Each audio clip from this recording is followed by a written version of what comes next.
Coach, tingnan mo to. Alin? Grabe, ang daming comment.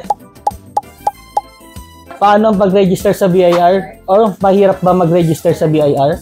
Relax mga ka-seller. Ready ka na ba maging legit at fully compliant sa BIR? Ito na yung guide sa pag-register sa BIR. First, kumpletuhin mo muna ang requirements para makapag-register sa BIR. Kailangan mo ng 2-piece BIR 1901 form, valid ID, DTI certificate. Then once na meron ka na, proceed na tayo sa guide kung paano mag-register sa BIR. Step 1, ang DTI certificate ang unang requirements para makakuha ng BIR Certificate of Registration. Kung wala ka pa nito, kailangan mong magparehistro muna sa DTI bago magpatuloy sa susunod na step. Pumunta ka sa DTI Business Name Registration System or www.bnrs.dti.gov.ph.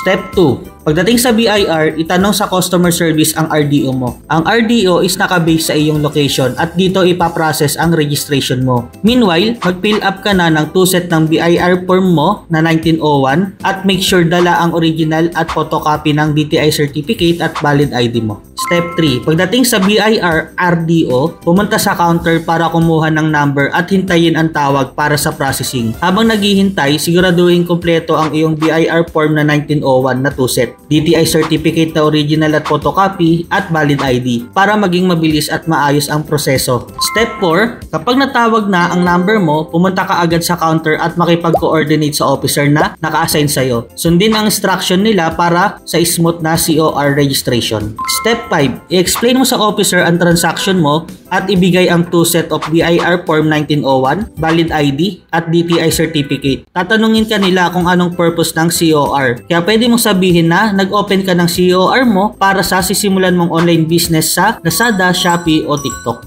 Step 6, kapag nasubmit mo na ang lahat ng requirements, magbabayad ka para sa BIR printed invoice. I-make sure mong masettle ito para makapag-proceed tayo sa susunod na step. Pagkatapos ng bayad, maghintay ka sa waiting area habang pinaprocess ang certificate of registration mo. Kapag for-release na ang COR mo, tatawagin ka ulit para kunin na ang iyong certificate of registration. Step 7, kapag hawak mo na ang iyong certificate of registration or yung COR mo, i-upload mo na ito sa iyong platform tulad ng Lazada, Shopee, and TikTok para makapagsimula ka ng magbenta online.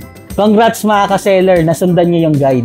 Now, you're ready to sell online. Like, share, and subscribe for more tips.